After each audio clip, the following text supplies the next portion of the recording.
Ships in the making, bound for a distant shore, world for the taking, men gone forevermore, boarding and setting sail. Sexto Continente, dirigido por el obispo de Orihuela, Alicante, Monseñor José Ignacio Munilla.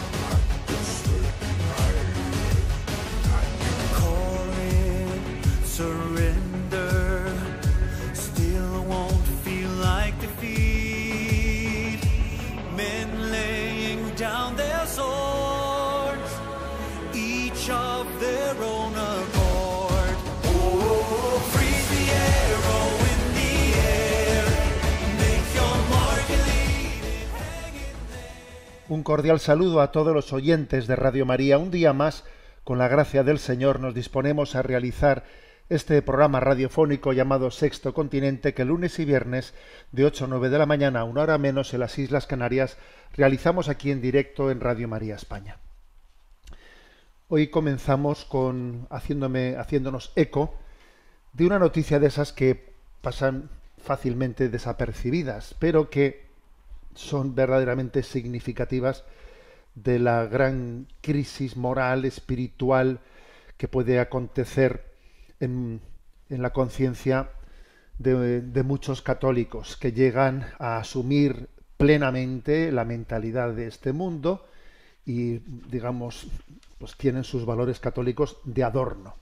Y me estoy refiriendo al presidente de Estados Unidos, Biden, que es católico, el cual esta semana pues ha protagonizado un episodio muy triste, y es el hecho de que pues se ha hecho presente en Florida, en un mitin de Florida, apoyando al candidato demócrata de aquel estado, en el cual he estado, pues ha habido una batalla grande por la vida, porque digamos que el estado de Florida ha restringido, después de la sentencia Roe, ha restringido el aborto y únicamente se permite abortar en las primeras 6 semanas. Antes se permitía abortar en las primeras 15 semanas y de 15 se ha bajado a 6, claro que supone una restricción grande a la ley aborto. Ha sido ratificada esa restricción por el Tribunal Supremo después de una gran batalla judicial, y entonces pues el presidente Biden se ha hecho presente en Florida y en un mitin en el que se estaba, ¿no?, criticando esa disminución, ¿no?, esa restricción de la ley del aborto, él públicamente pues se persignó, hizo la señal de la cruz en signo de aprobación de esa crítica contra el aborto.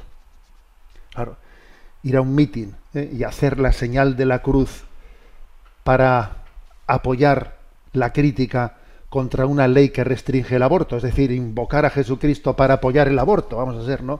Pues ha sido pues algo que ha disparado todos los plomos, ¿no?, en muchos círculos pro vida, en círculos católicos, ¿no?, que alguien además que lo dice y que con frecuencia hace mención a su referencia de católico, que visita al Papa, que invoca, al ser elegido quiso que tuviese una misa para hacer una acción de gracias por su elección de presidente, ¿no?, que haga este gesto, la verdad es que obviamente es sacrílego, no es la profanación del signo de la cruz, en el cual recordamos que Jesús dio su vida por nosotros, dio su vida por todos los inocentes, dio su vida por rescatar la inocencia, por rescatarla, ¿no?, por hacernos santos.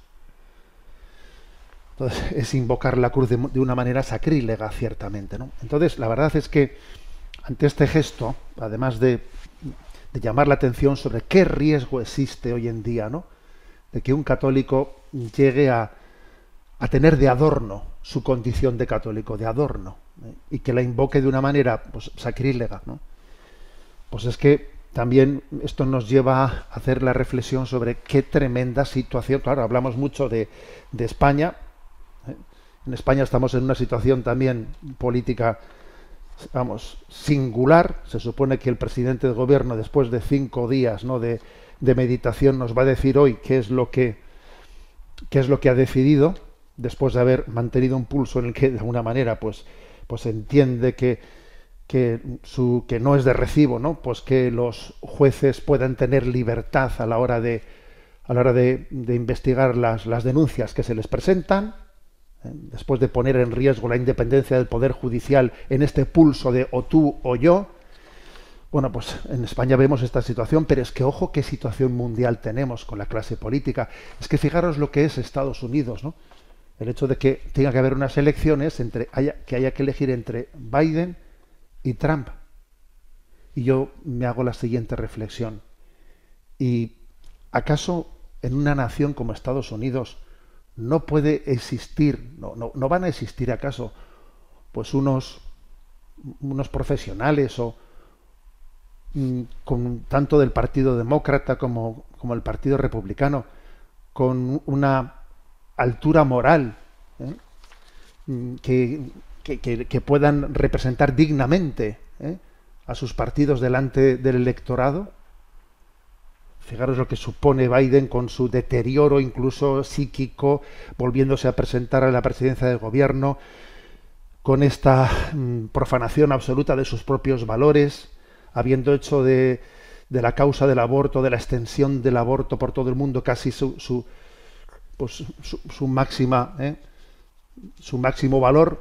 Y por otra parte Trump, que bueno, pues que todos somos conscientes de que aunque haya defendido la causa pro vida, y no totalmente, pero sí de una manera contundente muchas veces, pues está absolutamente involucrado en montones de casos que desde luego su altura moral pues ha quedado profundamente tocada. Es que no pueden existir otros representantes que tengan pues una altura moral para que unas elecciones sean verdaderamente libres. Este sistema estadounidense deja patente que es muy difícil el acceso a las elecciones norteamericanas sin un apoyo de fortunas de dinero, sin un apoyo de determinadas pues familias o determinadas empresas que hacen que alguien pueda acceder, O sea, no es cierto que se pueda acceder a las elecciones en igualdad de condiciones con el que tiene un fortunón que detrás está sosteniéndole o tiene apoyos por parte de intereses políticos económicos. La verdad es que es un auténtico drama el que vayan dos representantes, ¿no?, dos contendientes con todas esas heridas, ¿no?, con todas esas contradicciones, pues a presentarse para la elección a la presidencia del país más importante del mundo. Bueno, lo cierto es que vemos lo que ocurre en España, vemos lo que ocurre en Estados Unidos, y lo cierto es que nos acordamos de cómo los católicos valoramos la vocación política, y es importante que haya laicos que reciban esa vocación, ¿no?, la vocación a dignificar ese servicio que en el fondo es una caridad pública, que es el ejercicio de la vida política, ¿no? Yo le pido al Señor que el Espíritu Santo, en estas vísperas de Pentecostés en las que nos encontramos, suscite vocaciones a la vida pública, para que pues haya verdaderamente jóvenes que con una vida íntegra, con una vida coherente, tengan como único santo y seña, como único motor de su presentación a la vida política, su deseo de servir al bien común. Sexto Continente es un programa que tiene interacción con los que sois usuarios de redes sociales.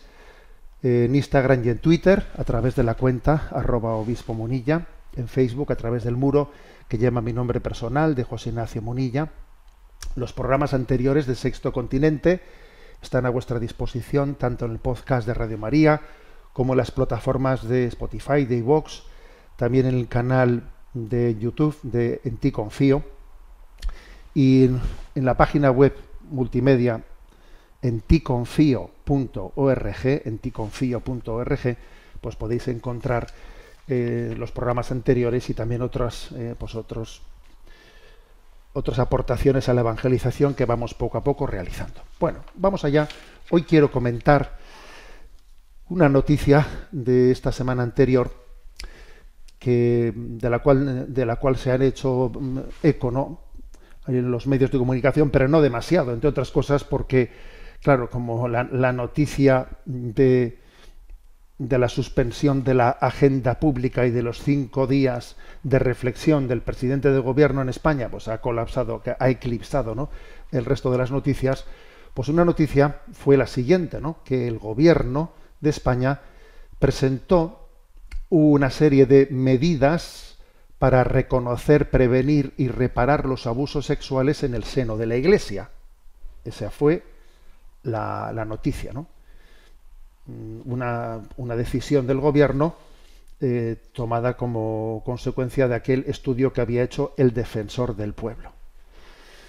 Bueno, vamos a comenzar recordando que aquella encomienda que se le hizo al Defensor del Pueblo de hacer un estudio sobre los abusos acontecidos en el seno de la Iglesia Católica ya fue una encomienda en la que se vulneraba completamente la propia identidad y finalidad de esa institución del Defensor del Pueblo, que es una institución que, según la Constitución, pues está para, de alguna manera, defender al ciudadano de las administraciones públicas. O sea, por lo tanto, para investigar o para discernir si las administraciones públicas pues proceden adecuadamente. Ya, pero es que la Iglesia Católica no es una administración pública. Por lo tanto, el recurso al Defensor del Pueblo para hacer una investigación sobre la Iglesia Católica fue una vulneración completa y total también de lo que es su identidad. Eso fue una utilización de un organismo público contra la Iglesia. A pesar de eso, la Iglesia Católica le pareció prudente no llevar esto a los tribunales, tal utilización absolutamente contraria a derecho del Defensor del Pueblo. Y dijo, bueno, pues colaboremos, y así se hizo. ¿Por qué? Pues porque entendemos que el espíritu evangélico nos dice todo lo que sea verdadero, afrontémoslo, ¿no? Aunque uno ya percibe que eso está siendo utilizado, obviamente no para defender el bien o los derechos de quienes han sido agredidos y ofendidos, no, sino es utilizado contra la Iglesia en esa especie de borrachera de anticlericalismo de la cual están imbuidos pues en ciertos ámbitos políticos. Bueno, ahora, como conclusión de eso, el gobierno ha presentado medidas para reconocer, prevenir y reparar los abusos sexuales en el seno de la Iglesia. Entonces, ¿qué es lo que la Conferencia Episcopal ha dicho? Bueno, en primer lugar, que lo que se ha presentado, muchísimas gracias, pero nosotros ya lo estamos haciendo o incluso ya lo hemos hecho en diócesis como la diócesis desde la que estoy hablando. Ese plan de reconocimiento, prevención, reparación, etcétera, está vigente, ¿eh? O sea que está usted de alguna manera pidiendo algo que ya lo tenemos implementado. Esa acogida, atención, reparación y formación de personas está implementada, ¿eh? Pero lo que es muy curioso es que usted haga esto no para el conjunto de todas las víctimas de abusos que han acontecido en España, sino que lo haga de una manera exclusiva para la Iglesia Católica. ¿Por qué? Porque esto obviamente tiene una intencionalidad, que es un juicio condenatorio de toda la Iglesia realizado sin ninguna garantía jurídica. Es una especie de señalamiento público, algo discriminatorio por parte del Estado, ¿no? Voy a sacar esto con respecto a la Iglesia, ¿no? Es como centrarse, como si la Iglesia católica fuese el único problema, ¿eh? O fuese el único ámbito donde existiesen los problemas de abuso sexual, ¿no? Cuando lo cierto es que la Iglesia va por delante, ¿no?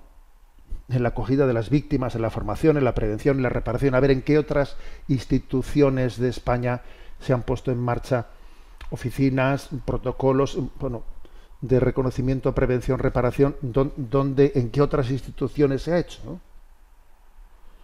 Entonces, esto es lo que le ha respondido la Iglesia, pues, al gobierno. Pero es que además vamos a ser claros, igual que dijimos en su momento, ¿no? Pues cuando el Parlamento español aprobó esa investigación sobre los casos de abusos sexuales acontecidos en la Iglesia, y solamente los acontecidos en la Iglesia. Yo recuerdo que mandé a redes sociales, ¿no?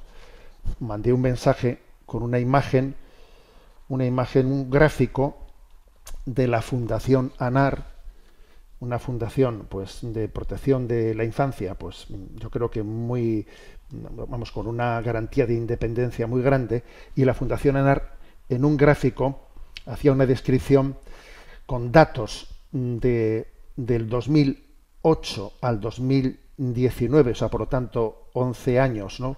Como muestra, que pues es una muestra muy seria, sobre quiénes han sido los agresores en esos 11 años en España frente a los abusos cometidos frente a menores, ¿no? Y dentro de ese gráfico pues aparece padres, compañeros, amigos, tíos, internautas, primos, tal. Bueno, y entonces las personas del ámbito eclesial, los consagrados, ¿no? Los consagrados sacerdotes o religiosos que por desgracia, ¿no?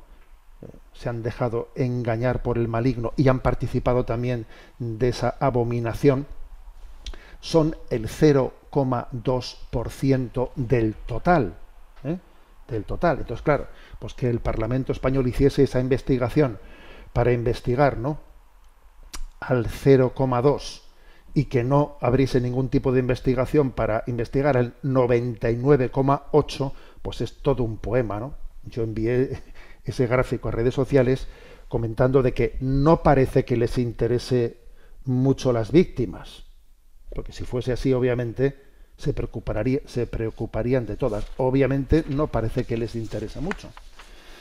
Bueno, hay también algunos datos más que creo que son dignos de destacar. Después de ese estudio del Defensor del Pueblo, después de otros estudios hechos por la propia Iglesia Católica, que han sido, pues, complementados por aquí y por allá, porque nos hemos tomado en serio, ¿no?, pues el conocimiento de la realidad, hemos llegado a una foto bastante ya, digamos, definida, en la que sabemos que en España, en los últimos 80 años, se han identificado unas 1.500 víctimas de abusos en el seno de la Iglesia hacia menores. En la Iglesia, bien sea por personas consagradas o bien sea dentro de sus instituciones, ¿no? Pues unas 1.500 víctimas en 80 años. Esto, obviamente, pues ya sabemos que ante Dios es muchísimo, ¿no? Y que solamente un caso sería gravísimo. Pero aquí precisamente lo que me parece importante es desenmascarar el intento de manipulación de pretender que este es un problema específico de la Iglesia o especial de la Iglesia, porque vamos a hacer algunos cálculos que creo que son importantes. Si en 80 años ha habido 1.500 víctimas en España, en un año, digamos el año pasado para entendernos, ha habido 8.000. Bueno, hagamos un cálculo, en un año 8.000. Por lo tanto, si hacemos la proporcionalidad, quiere decir que en 80 años serían 640.000. Es decir, que son 640.000 casos de abusos a menores en España en 80 años, de los cuales 1.500 han acontecido en el seno de la Iglesia Católica, en sus instituciones, etcétera, etcétera. Es decir, el 0,23%.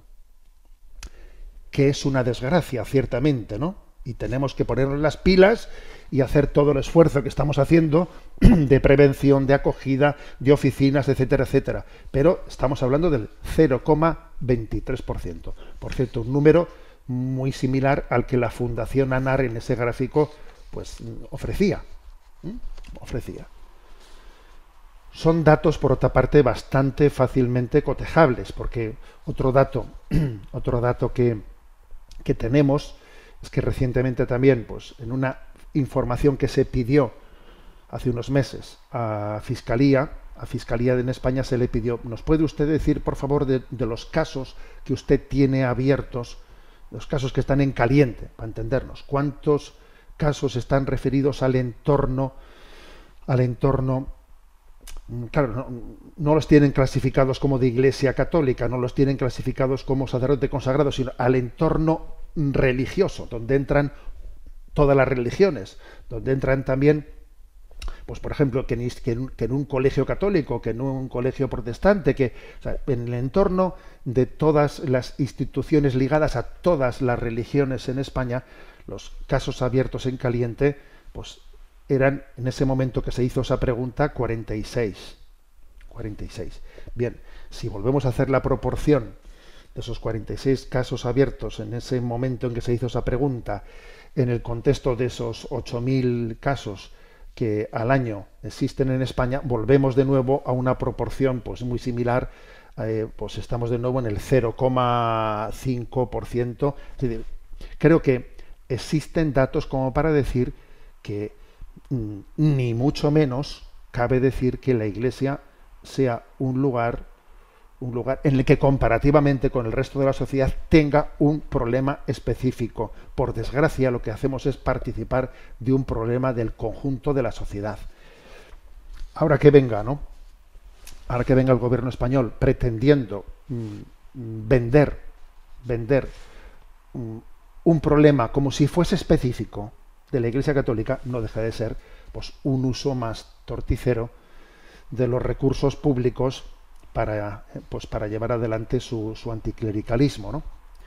Y luego lo curioso es que aquí cuando uno agrede, pues se siente con perfecta pues libertad de hacerlo, ¿no? Cada cual, cada palo que aguante su vela, como se dice, ¿no? Y sin embargo, cuando las críticas se le dirigen a él, pues entonces, claro, pues no todo vale y entonces nos sentimos absolutamente indignados. Es una doble vara de medir muy curiosa, pero creo que estos datos que he dado me parece que son importantes. Lo cierto, lo que nos debería de preocupar, que no nos lo estamos tomando en serio, es el aumento de los delitos contra la libertad sexual que se están produciendo ahora en España. Ahora. Porque, por ejemplo, este año pasado ha habido un 14% de aumento de los delitos contra la libertad sexual con respecto al año 22. Pero es que el año 22 había habido un 13% de aumento con respecto al año 2021. O sea, esta es la realidad. El aumento de delitos contra la libertad sexual en España está disparado. Y en buena medida, además, se está dando, digamos, la característica o la especificidad en este momento de que una gran parte de ese aumento está cometido incluso por adolescentes frente a otros adolescentes, frente a menores. Y es obvio que el origen, no hay que ser muy especialista para entender que el origen de ese gran aumento de delitos contra la libertad sexual tiene su razón y su motivo en la pornografía, en el acceso libre y directo a la pornografía que nos desquicia, que desquicia las conciencias, que desquicia las cabezas, como se dice popularmente, desquicia la cabeza, el acceso libre a la pornografía. Entonces, este es el problema, este es el problema y no nos lo tomamos en serio y recurrimos, ¿no?, a a datos, a informes como los que se hicieron en el Defensor del Pueblo, como etcétera, etcétera, de una manera cercenada, sencillamente pues para llevar adelante, ¿no?, nuestros planes de filias y fobias, a quién quiero atacar y me quiero servir de una institución pública para atacar a la Iglesia, en vez de afrontar el problema en su conjunto. Porque lo que nos tiene que importar son las víctimas. Lo que nos tiene que importar es la verdad. La verdad nos hará libres. Si afrontamos la verdad, saldremos purificados y fortalecidos. Y creo pues que estamos, para quien quiera ver, la Iglesia Católica está haciendo una aportación importante. Por ejemplo, como es el hecho de que ante este plan de reconocimiento, prevención y reparación presentado por el Gobierno con respecto al acontecido en la Iglesia Católica, pues creo que nuestra respuesta pues es una respuesta comedida, en la que se le dice, sí, muchas gracias, pero es exactamente esa acogida, atención, prevención la que estamos llevando adelante. Por cierto, estaría muy bien que usted también lo diga al conjunto de la sociedad. No vaya a ser que dé la impresión de que no nos importan lo que las víctimas que están sufriendo, ¿no? Sufriendo por los abusos, lo cual es ciertamente una lacra absolutamente inaceptable. Hasta aquí nuestro comentario.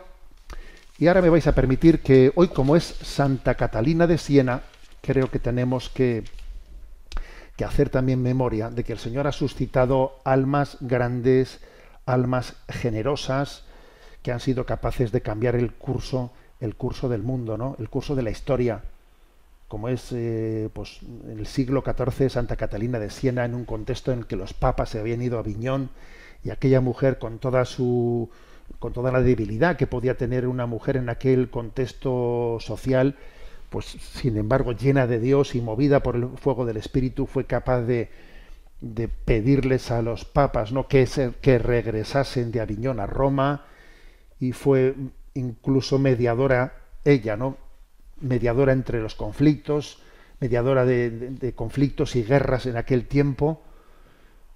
Bueno, la verdad es que es impresionante que Dios pueda elegir a los pequeños y a los débiles, ¿no?, para confundir a los fuertes. Ese es el caso de Santa Catalina de Siena.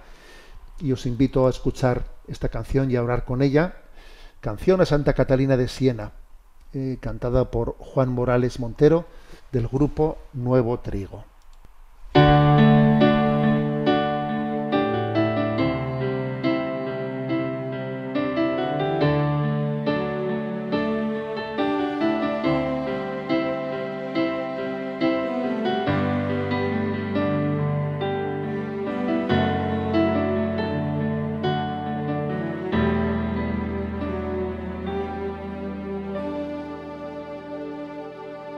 Por amor te entregas al Señor, con total confianza y libertad. Tu pasión por la Iglesia y su misión fue servir en pobreza y humildad. Madre, que entregas tu vida por amor, haz que podamos hoy, igual que tú, poner al servicio del Señor nuestra vida siempre plena, oh Santa de la Paz, Catalina de Siena.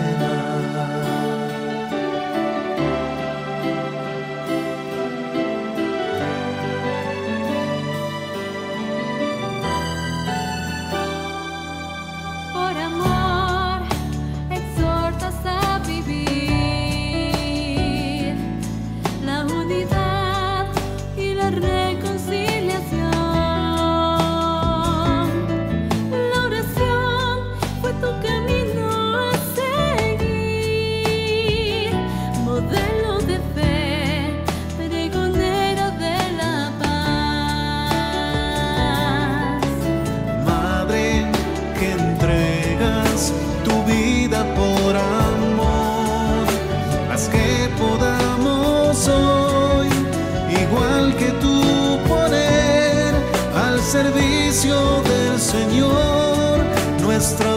vida siempre plena, oh Santa de la Paz, Catalina de Siena.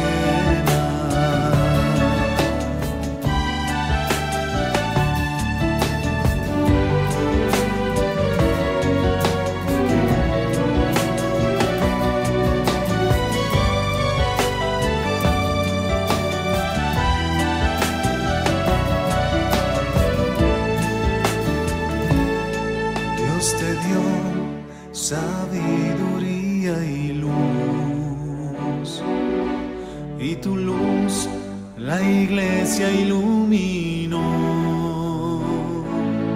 Y fuiste fiel a Jesucristo y a la cruz, como lo fue Domingo de Guzmán. Madre, que entregas tu vida por amor, haz que podamos hoy, igual que tú, poner al servicio del Señor nuestra vida siempre plena, Santa de la Paz. Madre, que entregas tu vida por amor, haz que podamos hoy, igual que tú, poner al servicio del Señor nuestra vida siempre plena, Santa de la Paz,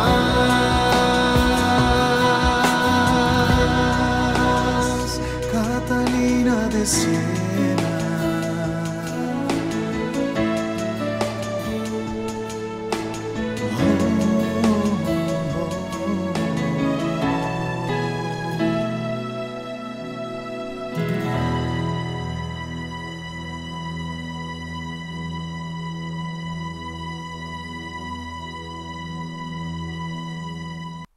Santa de la Paz, Catalina de Siena. Ciertamente el Papa la eligió en más de una ocasión para ser enviada a modo de legado pontificio para que dos estados que estaban enfrentados en guerras pudiesen llegar a acuerdos de paz, ¿eh?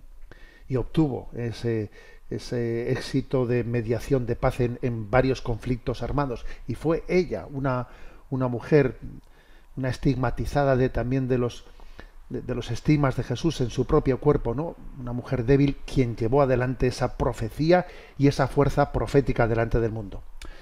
Bueno, antes de seguir adelante con la participación de los oyentes, me quiero hacer eco de una noticia que me ha llamado la atención, que está publicada en Alfa y Omega de esta semana, y es que hay un grupo de periodistas y escritores españoles que han puesto en marcha una exposición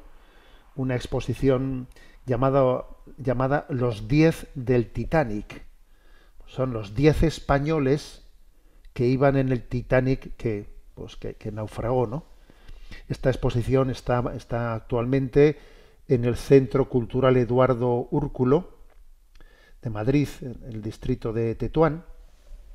Y bueno, pues la verdad es que yo no conocía esta historia, los 10 del Titanic, que españoles iban allí, pero bueno, lo que me parece digno de reseñar, otro dato que yo pues no conocía, es que en el Titanic viajaron 8 sacerdotes, 3 católicos y 5 protestantes, ¿eh? Los 3 católicos iban alojados en segunda clase y fallecieron. No se llegaron, digamos, a identificar sus cuerpos entre los que se rescataron, pero la verdad es que tuvieron una actitud heroica estos sacerdotes en aquel contexto. Uno de ellos especialmente, el padre Tomás Bailes, de 42 años, la verdad es que especialmente destacó, fue el que luego también la película de Titanic de James Cameron pues reflejó cómo había un sacerdote que estaba uniendo a todas las personas para hacer oración, para rezar el rosario. para que animarles a que hiciesen su acto de contrición, para que se preparasen para el encuentro con Dios.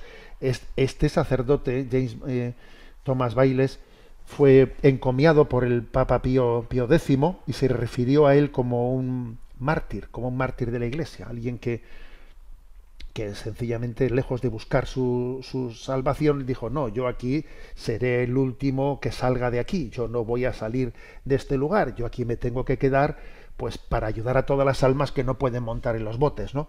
La verdad es que yo desconocía esta figura, que Pío X pues le denominó como mártir de la Iglesia, ¿no? Y especialmente, pues yo quiero invocarle a él, ¿no? Y a los sacerdotes que le acompañaban, pues para que nos den vocaciones sacerdotales, vocaciones a todo tipo de entregas, ¿no? De entregas totales de nuestra vida para rescatar las almas, porque al final lo que puedes hacer tú en esta vida es lo máximo que Dios te puede permitir hacer en esta vida es ayudar a salvar las almas, ¿no? A salvar las almas. Entonces ese sacerdote, en ese contexto, ¿no? Que él hubiese dicho: para esto Dios me ha elegido, para salvar estas almas en este momento último de su vida, cuando este barco se hunde, ¿no? Bueno, yo desconocía esa historia, pero que sepáis que la historia de los 10 del Titanic está ahí presente en esta exposición de esta semana. Vamos adelante. Como sabéis, hay un correo electrónico habilitado que es sextocontinente@radiomaria.es, sextocontinente@radiomaria.es, correo al que podéis hacer llegar vuestras preguntas, aportaciones, comentarios. Y a Rocío, que le tenemos en la emisora, le vamos a pedir que nos traslade las preguntas o aportaciones seleccionadas. Buenos días, Rocío. Pues muy buenos días, monseñor. La primera pregunta es de una oyente anónima. Dice: quiero hacerle una consulta que creo que es de interés general. Tengo una sobrina de 37 años preocupada por los casos de cáncer que tiene en su familia. Su hermana, unos años mayor, tuvo cáncer de mama y le operaron. Por suerte, sin llegar a hacer radioterapia ni quimioterapia. Su madre, que es mi hermana, tuvo cáncer de matriz y también la operaron. Y así algunos casos más. Ha estado indagando y le han detectado un gen relacionado con la predisposición genética al cáncer de mama. Sus hermanas y su madre se han hecho las mismas pruebas y les han detectado ese mismo gen. Se plantea la posibilidad de operarse para prevenirlo. Personalmente creo que hay una despreocupación en toda cirugía preventiva, aunque tengo que indagar más para conocer la fiabilidad de los estudios que han identificado este gen y la posible cuantificación de esa predisposición. ¿Qué consejo nos daría para este tipo de cirugías preventivas? Muchas gracias por su amabilidad y su tiempo. Un cordial saludo. Vamos a ver, en principio, ¿no?, que se haga una cirugía preventiva contra el cáncer no tiene en absoluto, no está contraindicado desde el punto de vista moral, porque la medicina también está llamada a ser preventiva. Claro, otra cosa, que eso yo desconozco, es qué tipo de cirugía preventiva. Si dice, no, por cirugía preventiva, pues está la esterilización, pues para que esta persona no tenga riesgo de tener cáncer, pues vamos a extirparle sus órganos reproductores y así de esa manera pues no tendrá riesgo de tener cáncer en ellos. Hombre, a ver, un momento, eso es otra cosa. Eso ya no es una cirugía preventiva, sino que es una extirpación de los órganos reproductores. Eso sí que sería inmoral, obviamente, Pero bueno, por lo que entendemos por cirugía preventiva, por el hecho de que hoy en día tengamos la capacidad de detectar una predisposición genética y eso, ¿no?, que como os podéis imaginar, a mí se me escapan todos los detalles técnicos, pueda ser también tratado en una cirugía sin que eso sea una agresión contra los propios órganos naturales, no contra los propios órganos reproductores, pues me parece que no hay contradicción con el sentido ético, con el sentido moral. Adelante con la siguiente cuestión. Otra consulta cuyo anonimato preservamos plantea lo siguiente. Mi futura esposa y yo somos mayores, rondamos los 50 años. La providencia quiso que nuestra vida se cruzaran cuando nos creíamos ya solterones. Llevamos juntos casi 3 años y somos muy, pero que muy felices. No mantenemos relaciones sexuales puesto que somos católicos y queremos casarnos por la Iglesia. La pregunta que quiero hacer es la siguiente. Si me hago la vasectomía, ¿ya no podré comulgar nunca más? Se lo pregunto porque ella tiene un periodo atípico y el método Billings, según el ginecólogo, no sería fiable en nuestro caso. Para que se haga una idea, ella puede tener la menstruación 2 veces en un mismo mes, o bien una vez cada 2 meses. Es decir, no sigue un patrón estable como otras mujeres más jóvenes. Pero lo que el facultativo nos ha dejado claro es que, a pesar de su edad, es muy fértil. Comprenderá que traer hijos a nuestra edad sería un problema, ya que en el hipotético caso de quedarse embarazada, cuando nuestro hijo tuviera 15 años, nosotros seríamos jubilados. De ahí mi intervención, pero si no podemos comulgar por ello, le agradecería que me lo dijera. Ante todo, no quiero ofender a Dios, ya que nos ha hecho el regalo de conocernos. Jamás pensé que podría ser tan feliz en la madurez. Y claro está, estoy deseando donarme a ella por entero. Le agradezco de antemano su tiempo y la ayuda que nos presta en Radio María. Que la Virgen y su Hijo les bendigan. Bueno, vamos a ver, yo, en primer lugar, una cosa que es la siguiente, ¿no? Hace una pregunta sobre un tema moral que voy a contestarlo, pero también quiero en primer lugar decir algo que aunque el oyente da por supuesto, yo creo que lo da equivocadamente por supuesto, ¿no?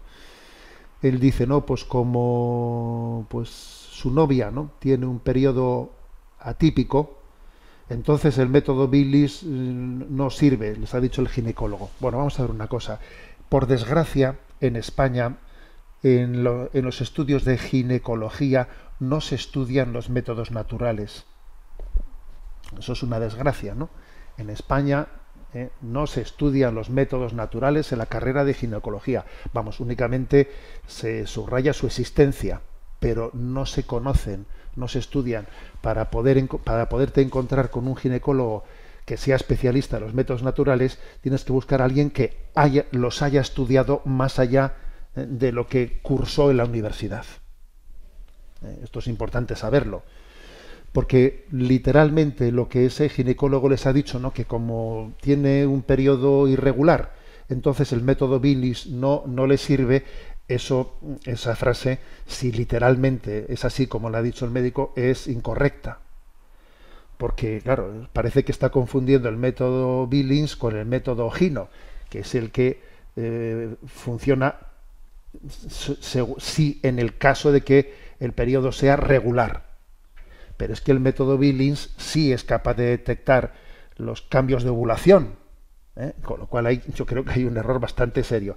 Además, que el método Billings sí tiene esa capacidad de detectar los cambios, los periodos irregulares, pero es que además cuando se combina con la temperatura, con la toma de temperatura, que entonces se llama el método sintotérmico, todavía tiene una capacidad incluso mayor, de mayor precisión.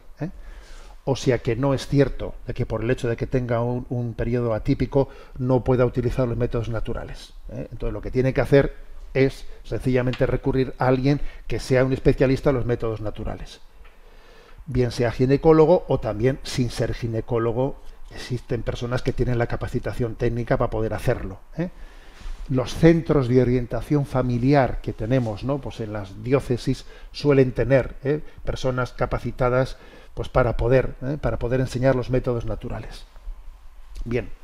Esto en cuanto, aunque no es esto lo que pregunta, pero claro, esto es muy claro, este tema es muy clave, porque no es cierto el hecho de que no tengo ninguna manera de conducir de una manera respetuosa con el orden moral natural, la regulación de la natalidad. No es cierto, sí lo tiene. Y dicho esto, claro, dice uno, a ver, pues la vasectomía, ¿no?, el recurso a la vasectomía, pues claro que es inmoral. Es inmoral porque obviamente es como una agresión a la propia naturaleza, como si la fecundidad o la fertilidad fuese una enfermedad contra la que me tengo que medicar. Ya, pero es que la fecundidad o la fertilidad no es una enfermedad contra la que me tengo que medicar. Por tanto, una vasectomía sí es un pecado objetivamente grave, grave.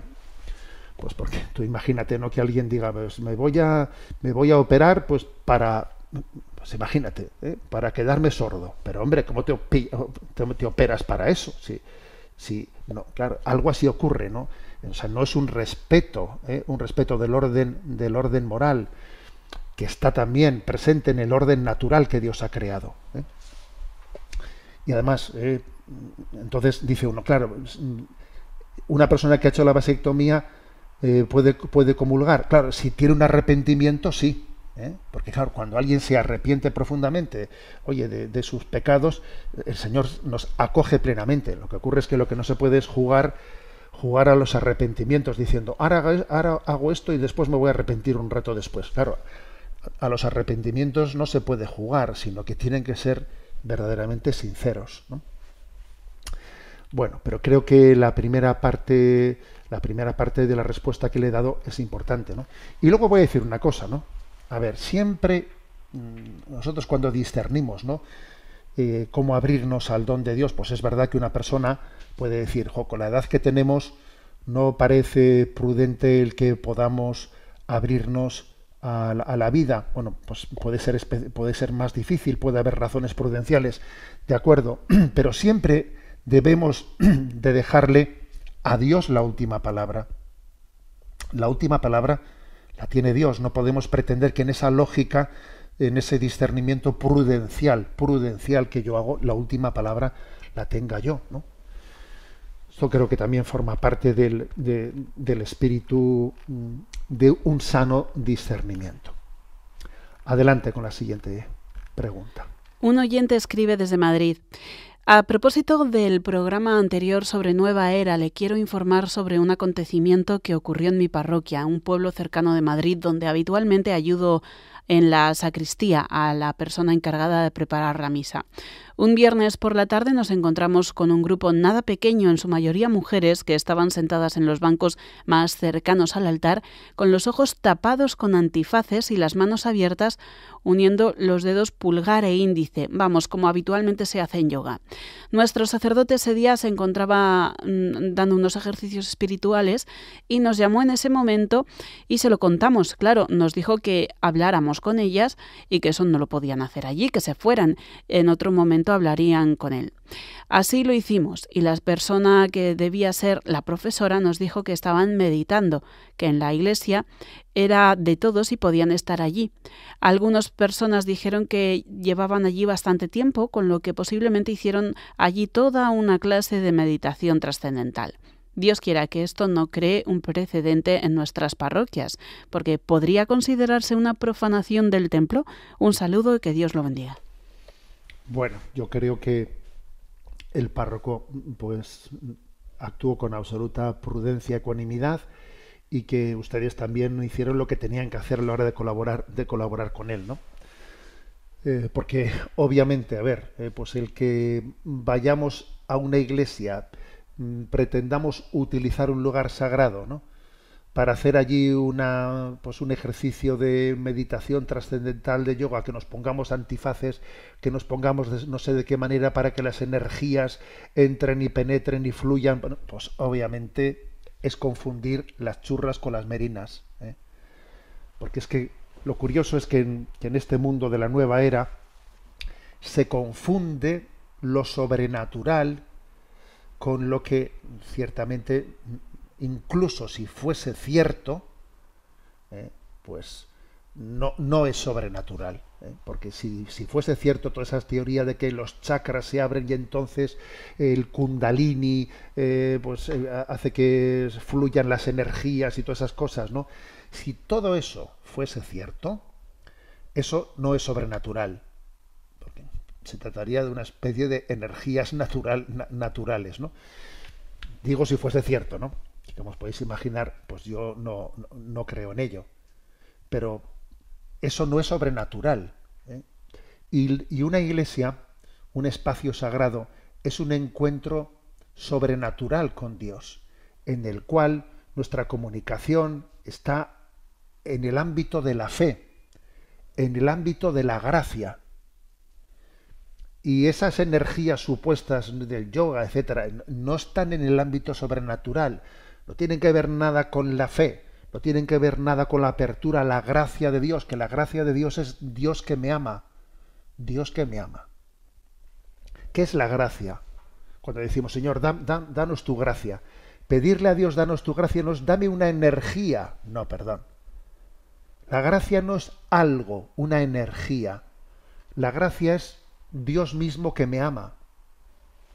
Pedirle a Dios, dame tu gracia, es, a veces es que nos imaginamos, dame una especie de energía. No, es Señor, ven a mi alma, ayúdame a acoger tu amor.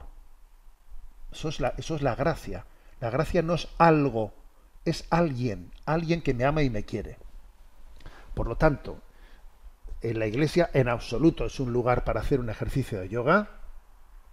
Es algo absolutamente ajeno a nuestra finalidad, incluso con riesgos de que la manera en la que sea practicado entre en absolutas contradicciones, porque como dijimos la vez pasada, en esa descripción que hicimos, ¿no?, de los riesgos de la nueva era, pues muchas veces está ligado, dependiendo de cómo se haga, está ligado a unos presupuestos panteístas, panteístas, que se considera que todo es Dios, y de hecho el panteísmo tiene mucho que ver con confundir lo sobrenatural con lo natural, tiene mucho que ver, ¿no? Adelante pues con la siguiente pregunta. Rafael hace la siguiente consulta.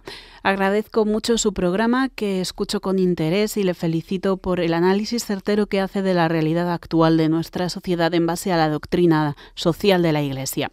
Tengo perro y quiero hacerle una pregunta relacionada con los perros. La práctica de castrar a los perros macho se está convirtiendo en algo habitual, hasta el punto de que la gente se sorprende de que no lo tengas castrado. Cuando me preguntan siempre les respondo que no lo voy a hacer, y entre otras cosas porque creo que esto crea confusión entre los animales y dificulta el trato entre ellos. En algún caso me han comentado que se les agria el carácter. Si es verdad que cuando pasa una perra en celo el animal se vuelve como loco y tienes que sujetarlo y atarlo fuerte para que no se vaya detrás. Por otra parte, recuerdo que de pequeño en los pueblos se castraban a los cerdos macho un año antes de la matanza, porque así cogían peso y la carne era mejor. Pero claro, el perro es un animal de compañía y su destino no es la despensa. Pienso que castrar al perro es privarlo de algo que la naturaleza le ha dado para satisfacer nuestra comodidad. Es como decir que vienen con defectos de fábrica. ¿Hay algún criterio o algún consejo que nos pueda dar al respecto? Vamos a ver, la consulta que hace Rafael nos sirve para distinguir lo que es la dignidad de la antropología humana comparando pues con los perros, con los animales.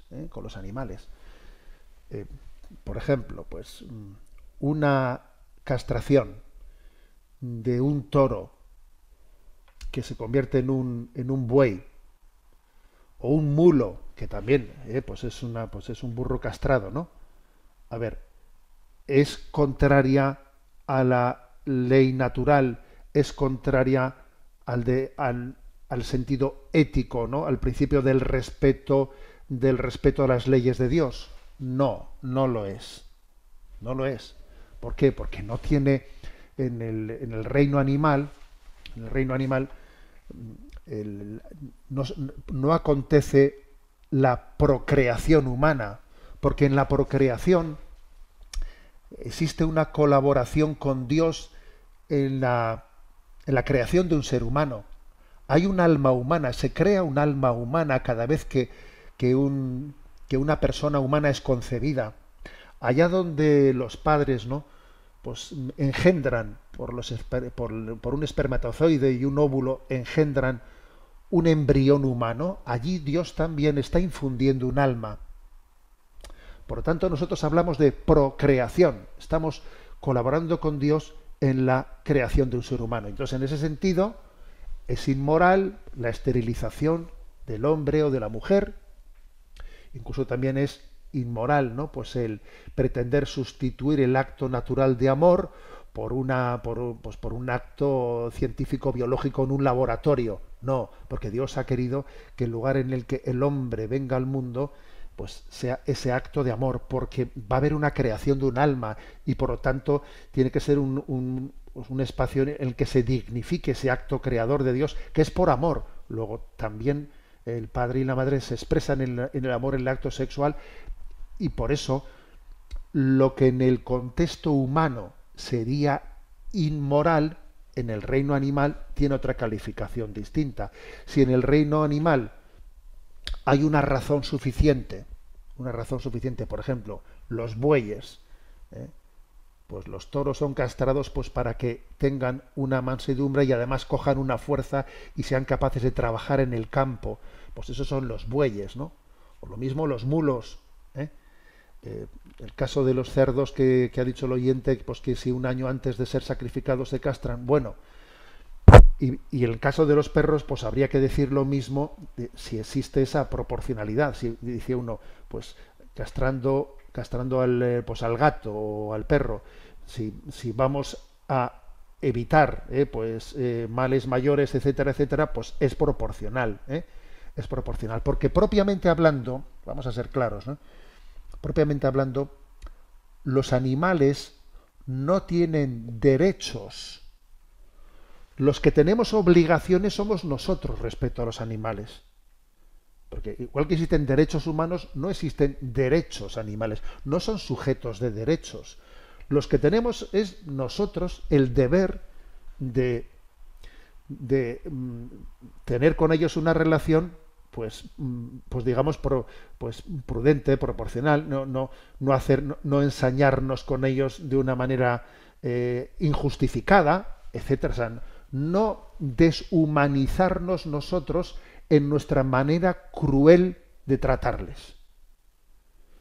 Pero claro, yo ya sé que con esta cultura animalista que existe hoy en día, esto que acabo de decir, a alguno le habrá chirriado, pero es así. O sea, no son los animales los que tienen derechos, no, son los hombres los que tienen deberes de saberlos cuidar, pues de una manera en la que no exista ni crueldad, ni porque en el fondo eso va contra la dignidad del ser humano, contra la propia dignidad del ser humano, esa manera agresiva de tratar la naturaleza.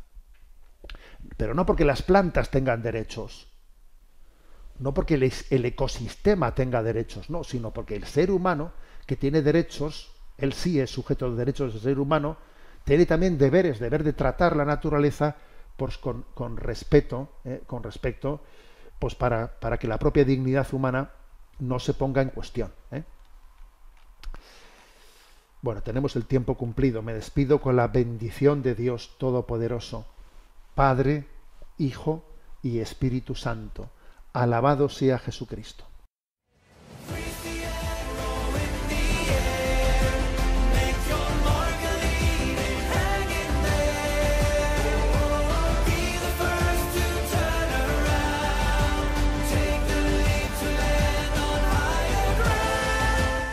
Finaliza en Radio María Sexto Continente, dirigido por el obispo de Orihuela, Alicante, Monseñor José Ignacio Munilla.